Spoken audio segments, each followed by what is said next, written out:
আবার সংস্কারমূলক বার্তা সংঘের। তরুণ প্রজন্মের মন বোঝার পরামর্শ দিয়েছিলেন মোহন ভাগবত। এবারে সমকামী রূপান্তরকামীদের নিয়ে বার্তা দিলেন সংঘ প্রধান। হায়দ্রাবাদে এক অনুষ্ঠানে মোহন ভাগবত বলেন, কেউ জন্মসূত্রে অন্যরকম শরীর নিয়ে জন্মগ্রহণ করে, কেউ ভিন্ন শারীরিক চাহিদার কারণে বিপরীত পথে চলে যান, কিন্তু সকলেই মানুষ। ভারতীয় সমাজ ব্যবস্থায় সকলেরই স্বতন্ত্র স্থান রয়েছে।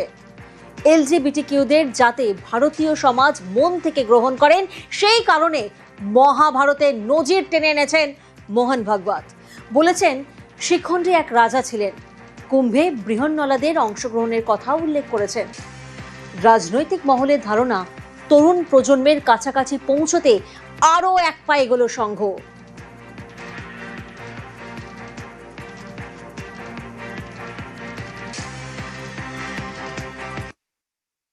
LGBT ये वो ऐसा वैसा सब चलता है। कुछ तो प्रकृति ने ही दिए हुए प्रकार है, हम कुछ नहीं कर सकते, वो भी कुछ नहीं कर सकते, उनको ऐसा पैदा किया है।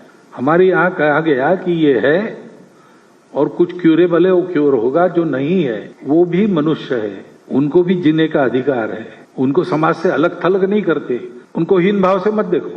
तो शिखंडी एक राजा था और सब वीरों के बराबर लड़ने के लिए गया। उनके देवी देवता है, उनके देवस्थान है, उनके महामंडलेश्वर भी है, कुंभ में आते हैं, क्योंकि समाज की दृष्टि उनके प्रति सहानुभूति की बनी रहे, अपने ही समाज के अंग है, ये बात बनी रहे, इसलिए चुपचाप उनकी एक ठीक प्रकार से व्यवस्था, ऐसा हमने किया है। इन सब बातों के उत्तर देने वाली हमारी समग्र एकात्म दृष्टि के आधार पर अगर हम विचार करते हैं तो सब ठीक रहता है, ठीक होता है।